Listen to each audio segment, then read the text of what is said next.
Alex Jiménez presenta Coloquio, el programa económico de la semana. Muy buenos días, amigos y amigas de Coloquio. Como cada sábado, aquí estamos para orientar a los dominicanos y dominicanas que desde hace 32 años siguen Coloquio, el programa económico de la semana. Buenos días, señor Delgado. Saludos, Alex Jiménez. En pie de batalla, como siempre. Así es la cosa, así hay que estar. Bueno, con mucho ánimo en la sociedad dominicana para analizar temas fundamentales en el debate económico nacional e internacional.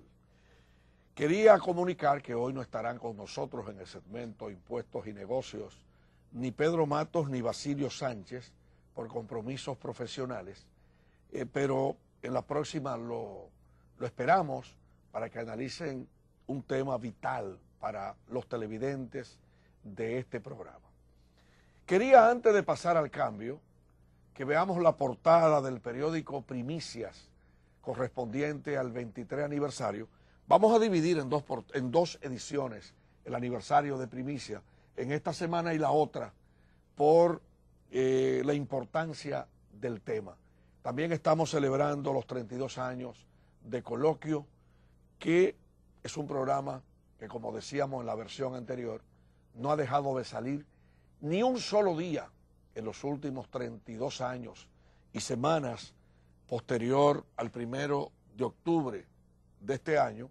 El 1 de octubre cumplimos los 32 años y nunca hemos dejado de salir. Es el programa decano del Telesistema, pero el programa más viejo que hay en Telesistema. Ese es el programa más viejo que tiene Telesistema, conjuntamente con Telenoticias, que es la voz informativa de Telesistema 11, haciendo también un gran trabajo a favor de la sociedad dominicana.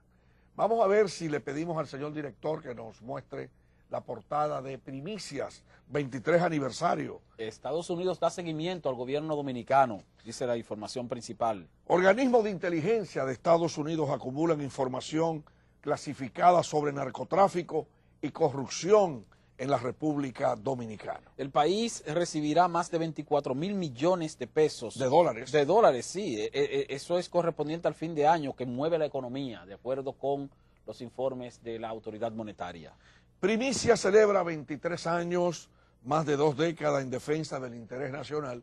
Es un trabajo escrito por Esteban Delgado, en la edición de Primicias. Haciendo referencia a la coherencia que siempre ha caracterizado a Primicias como defensora de los intereses de la nación y al mismo tiempo como una ventana de expresión de diversos representantes de la sociedad dominicana, por más humildes que sean e independientemente de sus ideologías políticas, religiosas o sociales. Lo importante es que Primicias es una ventana importante para la defensa del interés nacional y el desarrollo del país. Ahí en la portada... Esa fotografía donde aparece hablando con un hombre muy caracterizado o muy vamos a decir que muy sintonizado con los medios de comunicación de la República Dominicana, don Pepín Corripio. Bueno, conversando con don José Luis Corripio Estrada en esa fotografía, en un acto reciente donde compartimos ideas sobre los medios de comunicación en la República Dominicana, siempre necesarios para fortalecer la democracia política, la democracia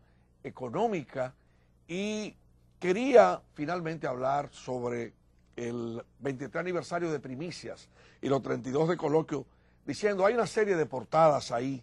Por ejemplo, un tema pendiente de investigar la fuga de los combustibles en la Policía Nacional, La Policía Nacional se ha quedado en el aire. Habló de 1.000 millones de pesos. Sí. El actual director de la Policía Nacional, y realmente es un tema fundamental.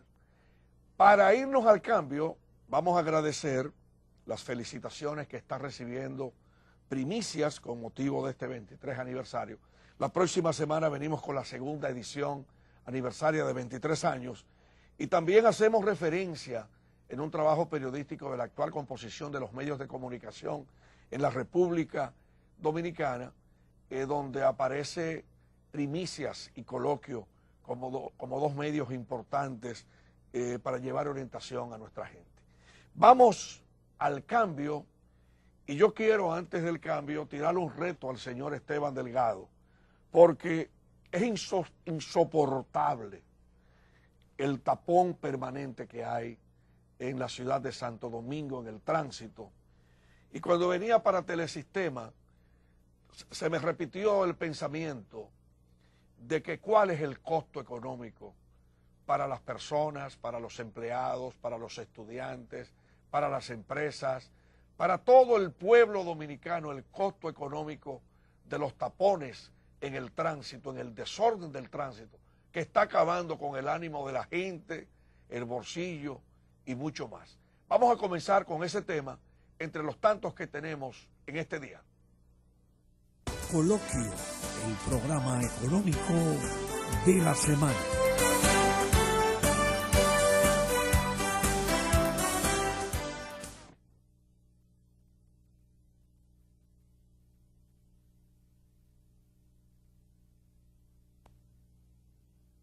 Coloquio, el programa económico de la semana.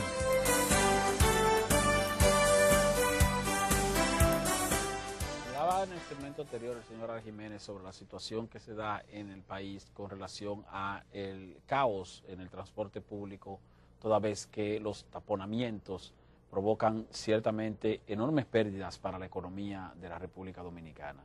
Pero esas pérdidas, Alex, no son del todo negativas si se toman en cuenta otros elementos. Pero de todas maneras es un asunto traumático que la República Dominicana no haya podido todavía, principalmente la ciudad de Santo Domingo, en el Gran Santo Domingo, organizar el tránsito de forma tal que por lo menos haya un fluido aceptable de vehículos en horas, ya no como se le decía antes, porque uno hablaba antes de las horas pico, pero ahora todas las horas son pico. O sea, tú no tienes, tú antes salías a las 10 de la mañana, por ejemplo, a media mañana, y tú decías, bueno, el tránsito estaba fluido.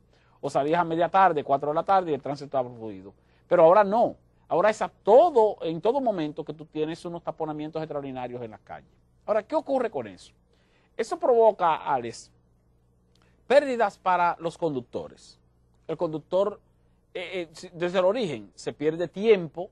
Además de que se pierde tiempo, se gasta más en combustible, se deterioran más los vehículos, en el caso de los vehículos privados, pero al mismo tiempo también se provoca una situación o un estado de incomodidad en el ciudadano que hace que su rendimiento, por ejemplo, laboral o su rendimiento académico sea más limitado, porque tú estás ya contrapuesto por la situación propia de haber tenido que durar, qué sé yo, una hora y media para tú llegar desde tu casa a tu centro de trabajo. O sea, eso es inconcebible que usted viviendo en una ciudad, en la misma ciudad, usted salga de su casa a una hora específica y que usted tarde más de 90 minutos, una hora y media para usted llegar, que es el tiempo que se tarda, por ejemplo, uno a velocidad normal, de ir de aquí de la capital a Santiago de los Caballeros, por ejemplo, Alex, una hora y media. Yo quería... Entonces, ¿cómo llega el ciudadano a su trabajo luego de una hora 15, una hora y media en un taponamiento constante en la capital? Llega con cierta incomodidad, pero al mismo tiempo llega posiblemente tarde, y eso hace entonces que el rendimiento laboral sea menor. Entonces, esos son aspectos que representan pérdidas. Pero cuando lo miramos de manera un poquito más macro, Alex, sí, está el caso de las empresas. ¿Qué ocurre con las empresas que deben recibir un personal a horas determinadas y lo reciben más tarde? ¿Qué ocurre con las empresas que tienen un personal que por esa situación entonces tienen que ver en sus empleados algún tipo de disgusto o de incomodidad? Pero también, ¿qué pasa con los estudiantes? Que para llegar a sus centros de estudios, en las universidades principalmente, tienen que coger la lucha que se coge en el transporte público o en el transporte privado, se va en su propio vehículo y luego llegar a la universidad ya sin ánimo de estudiar o de desarrollarse de manera académica. ¿Qué pasa con los taponamientos que se forman en los alrededores de los colegios privados en la República Dominicana, principalmente en las zonas residenciales de clase ya más alta? Porque aquí hay una serie de colegios de alto nivel económico y de alta calidad, pero que están justo en zonas residenciales de sectores de clase pudiente. Y entonces se forman unos taponamientos también extraordinarios que afectan en gran medida el rendimiento de los ciudadanos como tales. Esas son las pérdidas que pudiéramos mencionar en sentido general. Pero mira, Esteban, yo salí esta semana de la avenida Luperón hacia de este por la Mejía Ricard. Sí. Y cogí 56 minutos para llegar de la avenida Luperón a la López de Vega en el horario de 5 a 6 de la tarde. Una hora. Una hora. Una hora, ¿eh? Una hora. Y estamos hablando de una ruta que es prácticamente la mitad de esa vía, porque de la López de Vega continúa la Gustavo Mejía Ricard hacia la Tiradentes y luego muere en la Ortega C. O sea que no fue que tú cruzaste la avenida completa, sino tal vez 2/3 de esa avenida y te tomó una hora para tú llegar a donde ibas. Desde la Núñez de Cáceres, yo salí al otro día hasta Caribe Tour y prácticamente me tomó también una hora. Y yo tengo un análisis sobre el fracaso del tránsito aquí en la ciudad de Santo Domingo, de la solución del tránsito, que consiste en lo siguiente. Esteban, ¿por qué si había que comprar semáforo y lo instalaron y lo sincronizaron, hay agentes de la MET sustituyendo cuando hay energía eléctrica los semáforos? Sí, ocurre una situación con eso porque uno, claro, los agentes de la MET realizan una labor adecuada en determinados horarios, pero hay ocasiones, y ahí voy con el asunto de las horas pico, hay ocasiones en que los horarios que no son de alto movimiento de salida y entrada de personas en la circulación en las avenidas, o no de personas, sino de vehículos, entonces, que son las horas que pudieran llamarse horas muertas, en esas horas muertas se convierten en caóticas, porque en esas horas muertas donde los semáforos deberían dejar que fluyan los vehículos de manera normal, entonces tú tienes un agente de tránsito supuestamente agilizando, y al tratar de agilizar lo que hace es que provoca mayores taponamientos. O sea, tal vez la gente pueda hacer falta entre las 7 y 8 de la mañana, o entre las 5 y 6 de la tarde, que son horas de mucho movimiento de vehículos, pero entre las 3 y 2 y media, 3 y 5 de la tarde, o sea que son horas muertas, o entre las 9 y media y 11:30, ¿para qué tiene que estar un agente de tránsito supuestamente agilizando lo que pudiera agilizarse naturalmente por el funcionamiento de los semáforos? Correcto. Entonces lo otro es un mal manejo, un manejo temerario.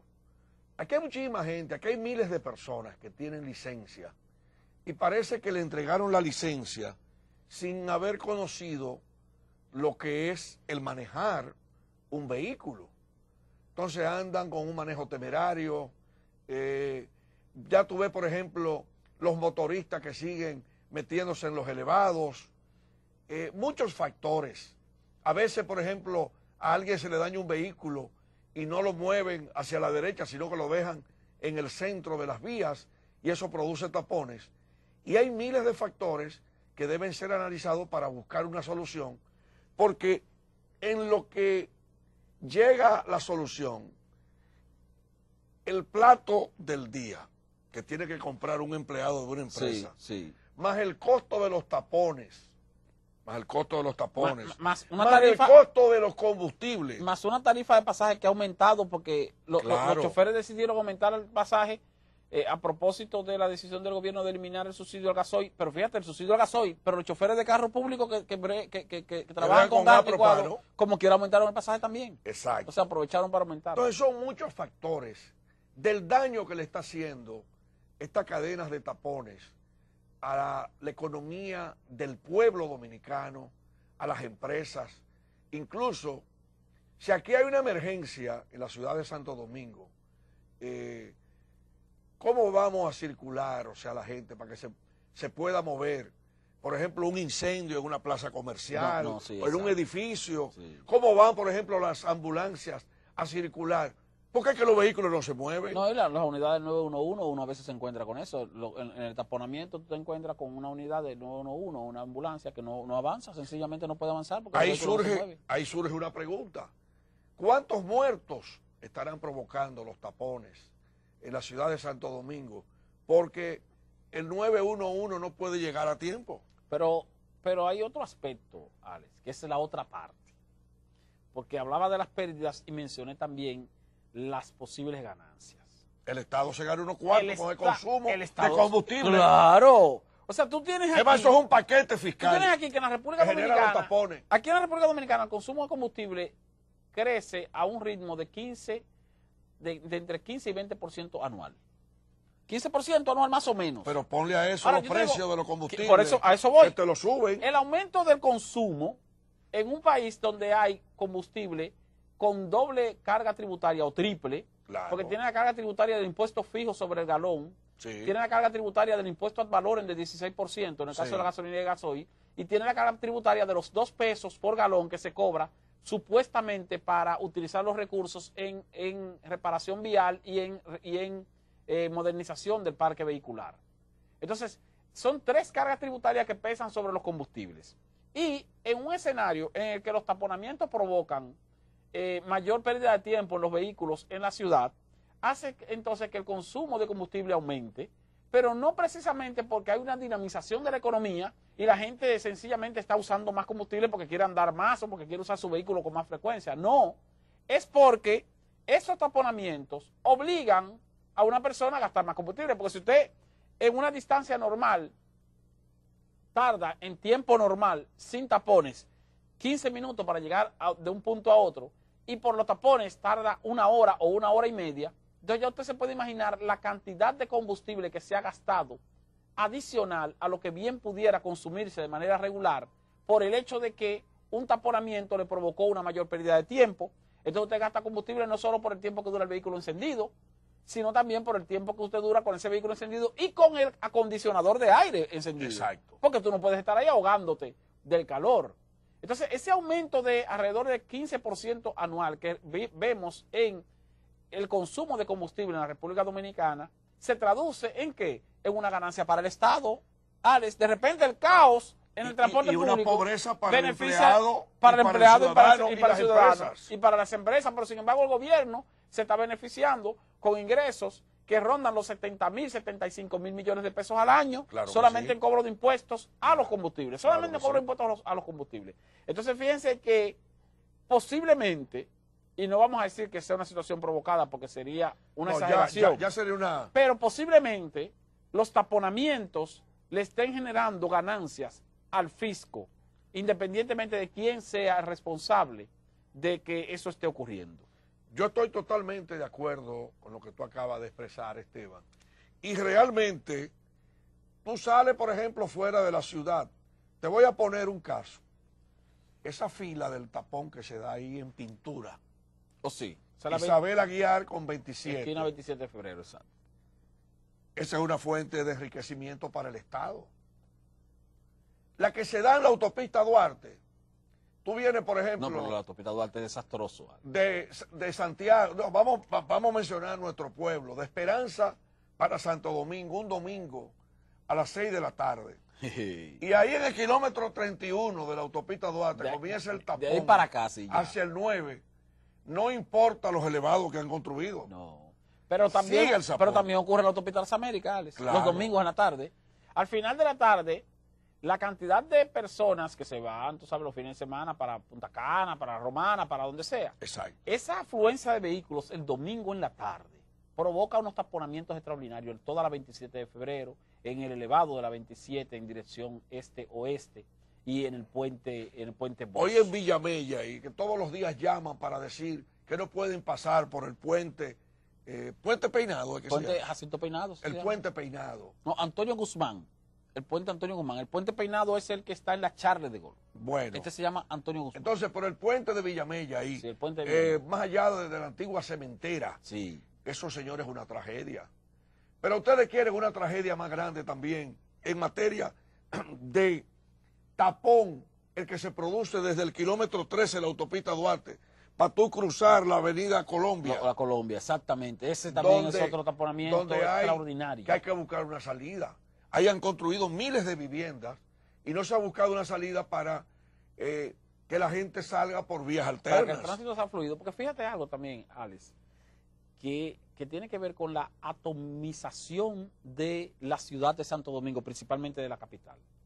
O sea, como el Distrito Nacional tiene las instituciones, las empresas, las instituciones del Estado y las empresas más importantes en cuanto a generación de empleos, en cuanto a servicios, tanto privados como también los servicios públicos que ofrecen las instituciones estatales. Y la principal universidad del país y el recinto de mayor acogida de estudiantes también está en el Distrito Nacional, que es la Universidad Autónoma de Santo Domingo. Todos los días se produce una atomización del distrito de personas que vienen de Boca Chica, de Santo Domingo Este, de Villamella, por el norte, ya tú dices, de Pedro Brán, de los Alcarrizos, de todas esas zonas de la parte de la carretera autopista Duarte.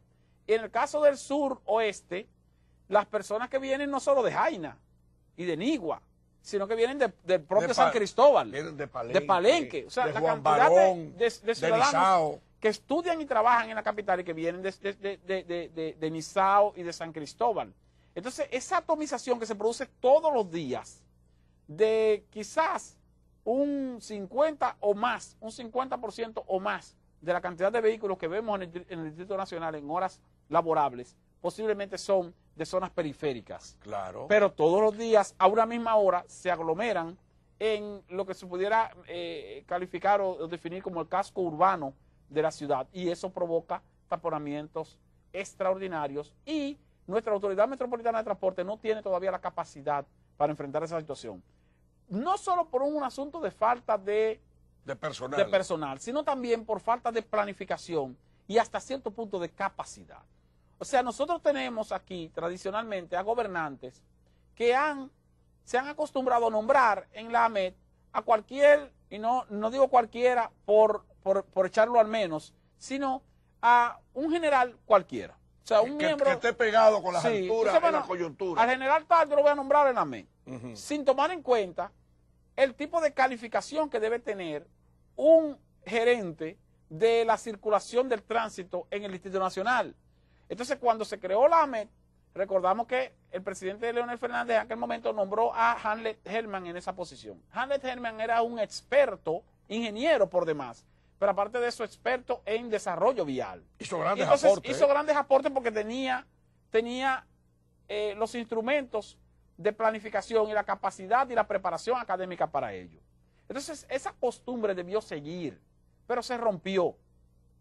Y ahora lo que se ha convertido la AMET es en un instrumento de nombramiento de generales de la policía principalmente. Pero mira, cuando no debería ser así, porque la AMET es un organismo técnico que requiere de personal técnico capacitado y especializado en desarrollo vial, porque es precisamente en esa área donde se debe desempeñar. No se trata de que un general que llegó, que tiene la autoridad, que ordenó.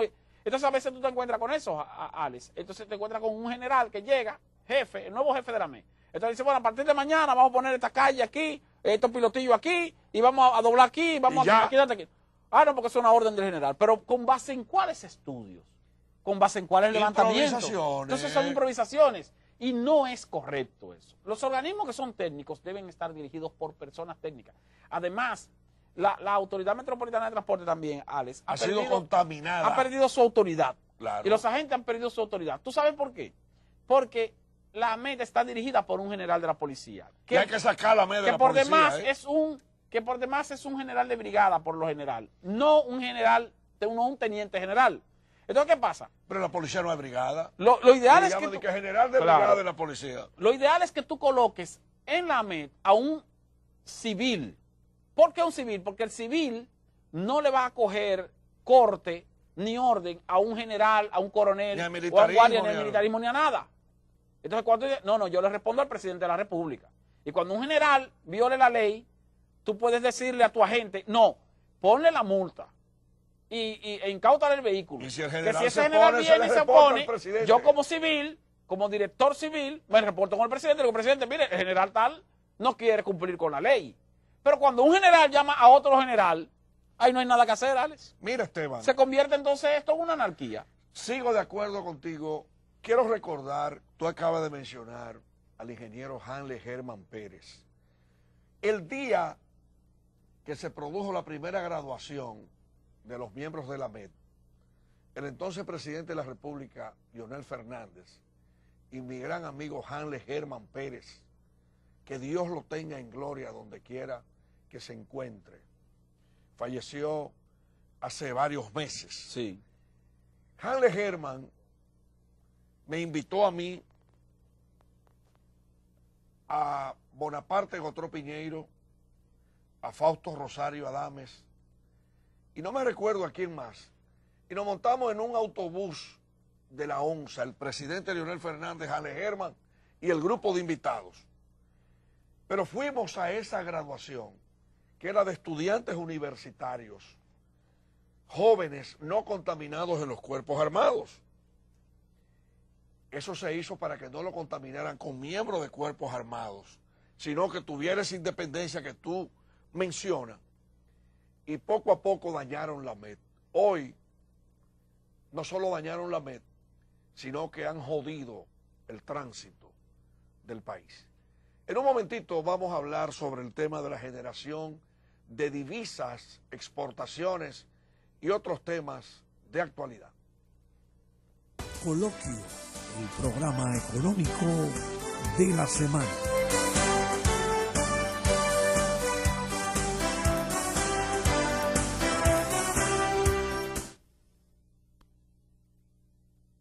Coloquio, el programa económico de la semana.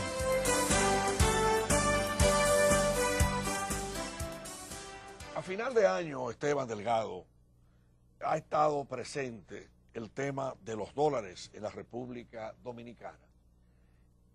Unos dicen que no hay dólares para materias primas, el Banco Central dice que hasta el día que se produjo el aniversario del Banco Central se habían negociado 18.000 millones de dólares en el país. Y el gobernador del Banco Central habla de que pudiera superar los 24.000 millones de dólares en la generación de divisas en el año 2016. Tomando en cuenta el número de 24.000 millones de dólares, si es que llegamos a 24 o superamos, serían 1.000 millones de dólares más que en el año 2015. Pero yo he estado investigando el tema y me he encontrado que la República Dominicana, a pesar del debate de los dólares, está viviendo como el país más rico del mundo. Acabo de contar 40 y pico de quesos importados de Alemania, de España, de qué sé yo qué, para mencionar solamente lácteos. Pero si tú coges los whisky, si tú coges los vinos. Ya aquí, por ejemplo, está siendo común las ferias de los vinos, de los whisky. Ya aquí no es como la década del 60. Sería bueno hacer un levantamiento, Alex, de qué proporción, y claro, los datos lo tienen los dueños del supermercado, pero no lo van a decir. ¿Qué proporción de la mercancía que en sentido general venden los supermercados en la República Dominicana es de productos importados, netamente importados? ¿Y qué proporción es de producción nacional? Y te vas a dar cuenta de que la proporción de productos importados ha crecido de manera extraordinaria. Claro. ¿Cuál es el elemento en ese sentido? El elemento en ese sentido es que esos productos importados hay que comprarlos con dólares. Con dólares. Entonces, si hay que comprarlos con dólares, con dólares y con euros. Quiere decir que la demanda de dólares ha aumentado. Claro. Pero quiere decir también que si estamos consumiendo menos productos nacionales porque la producción nacional ha bajado, entonces tenemos una producción nacional que ha reducido su capacidad de generación de dólares. Porque está exportando menos. Y ciertamente las exportaciones nacionales se han caído. No suben. No suben, no solo que no suben, sino que han decrecido. Y tú me dirás, bueno, las estadísticas del Banco Central indican que crecieron un 2%, creo, un 1% en el primer semestre de este año. La realidad es que no. Esa diferencia de crecimiento está sustentada en la exportación de oro, de la mina de Barrick. Que ha variado ahora el precio. Exactamente. Entonces, eso no implica un aumento de la generación de divisas por medio de un aumento de la producción nacional. La producción nacional ha bajado, la generación de divisas por producción nacional, por exportación de productos nacionales, ha bajado también, y ha bajado también la exportación, e incluso la generación de divisas por exportación de bienes de zona franca. Entonces, esa situación se une al hecho de que estamos importando muchísimo más productos y por lo tanto estamos demandando más dólares para esas importaciones. Ciertamente, Alex, la disponibilidad de divisas para los sectores comerciales, principalmente de la República Dominicana, está limitada. Bueno. Hay pocos dólares, no es cierto que haya una abundancia de dólares. aunque el Banco Central, y lo hace bien el señor Valdés Albizu, el gobernador, en decir que no hay razones económicas para que haya una limitación en cuanto al suministro de dólares y que hay un suministro de dólares regular o normal, está bien, él puede decir eso. Ahora, hay otros aspectos que inciden. Además, fíjate una cosa, Alex. El propio Banco Central dice que nuestra economía está creciendo a un ritmo de 6%, de 6.9% en este año. Si la economía está creciendo, eso involucra mayores implica importaciones. entonces que se necesita más divisas. Hay una mayor demanda de divisas porque la economía está creciendo, hay un mayor dinamismo de la economía. Además, hay que ver cuáles son los sectores que están creciendo. Y si dentro de los sectores que están creciendo, tú te encuentras con que son sectores que demandan de muchos bienes importados, entonces te vas a dar cuenta que el crecimiento de la demanda de dólares es mayor al crecimiento que está exhibiendo el sector en sí mismo. Y eso también puede influir en la disponibilidad de divisas. Mira, Esteban, lo que tú decías en la parte inicial del comentario, lo primero es admitir que aquí están aumentando las importaciones. Nosotros ahorita estábamos hablando de los tapones y estamos, por ejemplo, llegando a una conclusión de que los tapones aumentan el consumo de combustible. Exacto. Es decir, los tapones están fomentando. Y el combustible es importado. Y el consumo de dólares. Exactamente, porque el combustible es importado y hay que pagarlo en dólares. Otra cosa que indica que aumentan las importaciones y demanda de dólares, de lo cual no tiene culpa el Banco Central. No. O sea, que hay que decirlo. El Banco Central no tiene culpa de que aumenten las importaciones. Yo me puse a estudiar cómo aquí el número de supermercados está aumentando. El supermercado Bravo se acaba de instalar en la Clarín. Sí, aquí se están expandiendo de manera bastante positiva. Hace días se instaló en la Avenida Colombia. También, la Avenida Colombia. Abrieron un Bravo en la Colombia, sí. Pero también las otras cadenas se han expandido. Jumbo, La Sirena, el Nacional. Cada vez que se abre un nuevo supermercado es más mercancía que hay que buscar. Más mercancía. Y entonces, como hemos dicho, ahí está. La proporción de mercancía importada a los supermercados es más elevada de lo que incluso aparenta. Cuando usted va a un supermercado, si usted se pone a hacer un ejercicio, se va a dar cuenta de qué cantidad de productos son importados y se va a dar cuenta entonces de que eso demanda de mayor cantidad de divisas y afecta también a los productores nacionales que no tienen tampoco la posibilidad o la capacidad para generar más divisas. Cuando tú hablas de esto que son importados, por ejemplo, nosotros hablamos mucho de que los hoteles todo incluido, Alex, la mayoría de productos que ofrecen son productos de fabricación nacional. Exacto. Eso ha cambiado. Ha cambiado, sí. Ha cambiado. Porque ellos buscan precios más competitivos. Buscan precios más competitivos. Entonces están consiguiendo productos a precios más competitivos que son importados y que se lo están supliendo incluso los propios supermercados.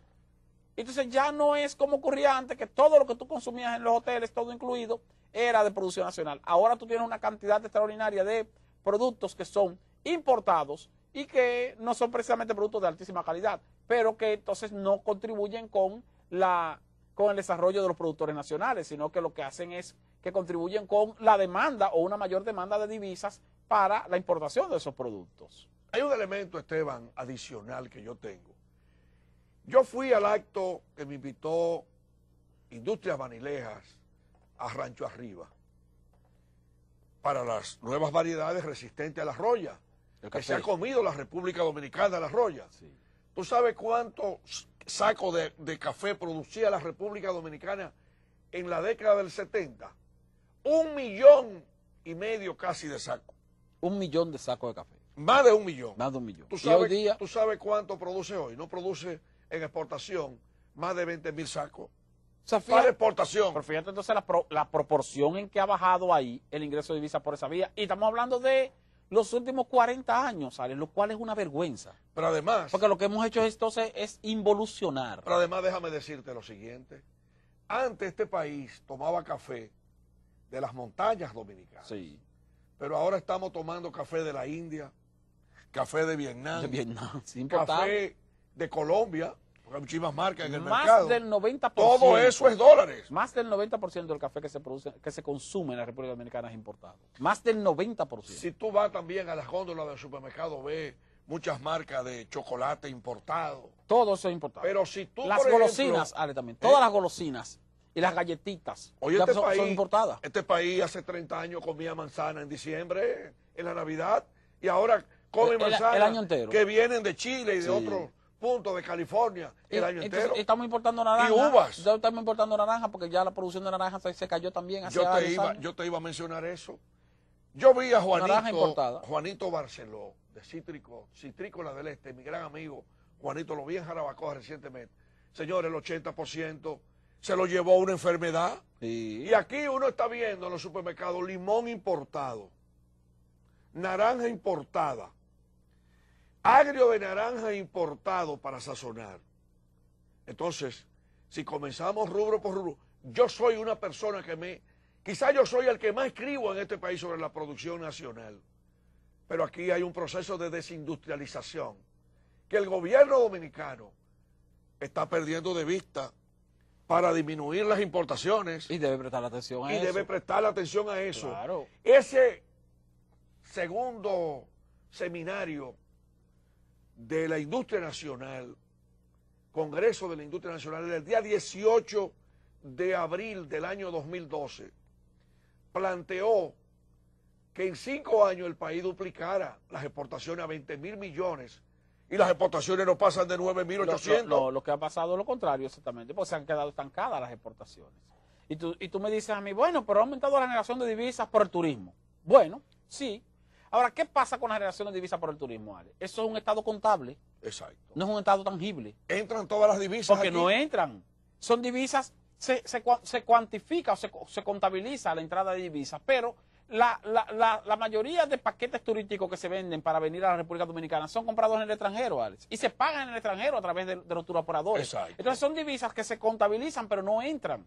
Aquí las únicas divisas que entran de manera efectiva, son las divisas que se generan por inversión extranjera, en parte. Inversión extranjera directa. Porque entra también en bienes y no precisamente en efectivo, pero sí la que entra por las remesas, por ejemplo. Ese divisa, ese dólar que entra real. Que tiene una amenaza. Que es un dólar que entra realmente.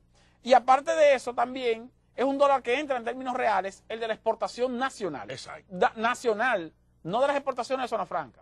Porque las exportaciones de zona franca, aquí lo único que entra son los dolaritos que se utilizan para convertirlos a pesos para pagar los salarios de los empleados. Y para comprar materia prima. Y para comprar materia prima, la poca materia prima que compran. Pero después todo lo otro se queda en el exterior. Entonces la generación de divisas en términos efectivos es la generación de divisas de exportaciones de productos nacionales, porque entonces son dólares que van a entrar de manera efectiva al país, y de generación de divisas por vía de las remesas que envían los dominicanos en el extranjero. Y esos no son precisamente los montos más altos de generación de divisas en el país. Los montos más altos son los de exportaciones de zona franca y los de turismo, que son divisas contabilizadas, pero no que ingresan de manera tangible a la economía dominicana. Y mira, Esteban, las remesas tienen una amenaza. Es mayor cada vez más el número de tanques de comida que llegan aquí, que mandan los dominicanos. Sí. Fundamentalmente, los que forman parte del 80% de los dominicanos que están en Estados Unidos, que aduana incluso ha tenido que tomar medidas con el caso de los saquitos de arroz. Ha habido sí, algunas situaciones, y ha habido algunas Algunas cosas tanques, ahí. Sí. Incluso, déjame decirte, contrabandos de armas dentro de alimentos y esas cosas. Que la solución, hacer un paréntesis para decir que la solución no es prohibir las importaciones de esos tanques. La solución es que aduana siga mejorando sus controles. Porque tampoco vamos a querer cortar un mal por deficiencia de aduana que afecte entonces a los pobres dominicanos que sí lo hacen de manera con una buena intención y para suplirse de sus necesidades. Por lo tanto, lo importante es que aduana siga aumentando sus controles y sus regulaciones, no precisamente que prohíba la importación de esos tanques de mercancía. Entonces, en este programa nosotros queremos plantear la necesidad de una política firme hacia la industrialización del país, hacia el fomento de las exportaciones.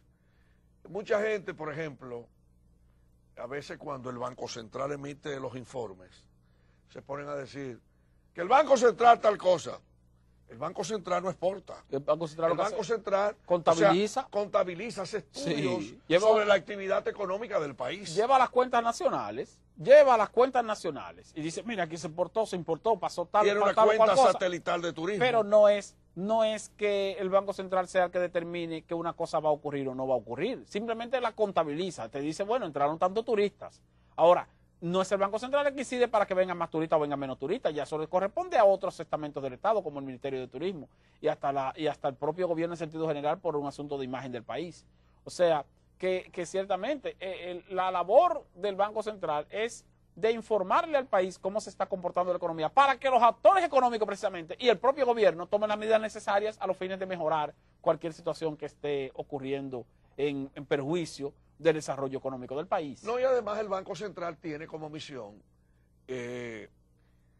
mantener controlada la inflación. Mantener controlada la inflación, pero sí, además el manejo de la política cambiaria del país, las reservas internacionales netas y brutas, o brutas y netas, porque brutas primero y netas después, y llevar una política sobre los elementos fundamentales de la actividad económica del país. Hoy el Banco Central es diferente al Banco Central que teníamos en los 12 años de Balaguer, cuando el Banco Central financiaba proyectos a través de FIDE, y de sí, Infratur, que es lo que hoy se conoce como el Banco Nacional de las Exportaciones, el BANDES, que está prácticamente infuncional, Alex. Bueno, ese banco tiene muchos retos, pero mira, la banca privada debería tener una política firme hacia las exportaciones. Pero hablando del BANDES, ahí fue colocado el señor Guarocuya Félix, quien era el director de Impuestos Internos, pero después que él fue ubicado en esa posición, no se ha sabido nada del BANDES, y él no ha ofrecido, no ha hecho un encuentro con los medios de comunicación para decir qué se está haciendo ahí o qué se va a hacer. Debería explicarse. Sí, porque está como si no existiera ese banco. Debería explicarse. Y ese banco es de vital importancia para el desarrollo de las micro y pequeñas empresas con vocación exportable, que es la razón de ser de esa transformación que se hizo a esa institución, que antes era el BNB, el Banco Nacional de la Vivienda y la Producción. Mira, Esteban, quería rápidamente introducir un tema que también ha sido olvidado en el debate económico del país. ¿Tú te recuerdas que cuando Balaguer era presidente, las empresas no podían sacar más que un porcentaje de las utilidades que generaban? Sí, claro. Después que vinieron y modificaron esa ley de que repatrien el 100% de las utilidades, eso es un crimen contra la economía del país. Las inversiones extranjeras puedan repatriar el 100% de sus utilidades. ¿Qué ocurre con eso? Que entonces cuando una empresa extranjera de la República Dominicana cierra su estado financiero, paga sus impuestos, y después que paga sus impuestos dice, bueno, yo me gané este año, qué sé yo, 2.000 millones de pesos. ¿Qué hace? Que convierte esos 2.000 millones de pesos en dólares y luego exporta o saca del país la totalidad de esos dólares. No va a sacar del país lo que se ganó en pesos, sino que lo que hace es que lo convierte en dólares. Y para convertirlo en dólares lo que hace es que busca dólares en el mercado. Exacto. Cambiar pesos por dólares. Generando y eso presión. Presiona la tasa de cambio. Y al presionar la tasa de cambio, si el dólar aumenta, eso es inflación. Entonces, ¿qué ocurre? Para el pueblo dominicano. Entonces, ¿qué ocurre, Alex? ¿Qué ocurre? No es negativo que se permita que las empresas extranjeras exporten el 100% de sus utilidades, porque eso es lo que ocurre en la mayoría de países de América Latina, de Centroamérica, países que compiten con nosotros, y si nosotros decidimos poner restricciones en ese sentido, podemos tener una limitación de competitividad y es posible que muchas empresas extranjeras decidan instalarse en otro sitio y no aquí. Y lo ideal es que vengan más empresas extranjeras. Pero todo tiene su costo, no hay almuerzo gratis. Entonces, ¿qué quiere decir esto? Que si estamos abogando porque vengan más empresas extranjeras a la República Dominicana y que aumente la inversión extranjera, esas empresas, señores, tienen la necesidad de obtener altos niveles de rentabilidad. Y le estamos garantizando altos niveles de rentabilidad tomando en cuenta que esta es una economía dinámica que va en crecimiento. En la medida en que haya más empresas de inversión extranjera en la República Dominicana y en la medida en que esas empresas de inversión extranjera tengan mayor utilidad o mayor ganancia, en esa misma medida también va a haber una mayor demanda de esas empresas de dólares para convertir sus ganancias en pesos en dólares y poder repatriarlas en un 100%. O sea que eso también tiene una presión sobre la tasa de cambio. Y usted me dirá, pero eso no es mucho. Sí es mucho. Muchísimo, para que usted tenga una idea, se estima que el 35% del Producto Interno Bruto dominicano, o sea, de la economía dominicana, está sustentado en empresas de inversión extranjera. Más de un tercio de la economía dominicana se sustenta en empresas de inversión extranjera. Entonces, imagínense que ese más de un tercio, cuando obtiene ganancias de sus operaciones aquí, sale cada año a presionar el mercado cambiario, buscando dólares. En diferentes épocas del año. Y en diferentes épocas del año, para entonces repatriar sus utilidades hacia los países de origen de esas empresas. Por lo tanto, el elemento positivo que puede tener la presencia de inversión extranjera y de empresas extranjeras en la República Dominicana también tiene un costo, y ese costo se manifiesta en la repatriación del 100% de sus utilidades, convirtiendo pesos a dólares y presionando la tasa de cambio. Y es ahí donde, por supuesto, las autoridades monetarias tienen que tomar la medida correspondiente para evitar que esa presión en la tasa de cambio provoque escasez del dólar y que afecte entonces la disponibilidad que requiere la economía. Pero mira, por ejemplo, un caso. La Cervecería Nacional Dominicana se la vendieron. Era una empresa nacional. Era una empresa nacional. Ahora una empresa extranjera. Y el cambio de propiedad provoca mayor demanda. Entonces repatria sus utilidades. Bepensa, sí, antes era una empresa nacional. Ahora es extranjera. Embotelladora Dominicana, la que era de los García Arévalo. También. Era dominicana, ahora está dentro ahora de la cervecería. También. Barceló se la vendieron a inversionistas extranjeros. Sí. Barceló, la comercialización local de Barceló también es de ellos. No solo Beica, porque Beica es Barceló en el extranjero. Ahora, Barceló en la República Dominicana. Es Barceló, la comercialización, import. Exactamente. La comercialización de Barceló en la República Dominicana está también en manos de la cervecería. Y entonces la cervecería, lo que se gana por la venta de Barceló, también lo repatria. El oro. Porque es una empresa extranjera. El oro está en manos de una empresa extranjera. Sí.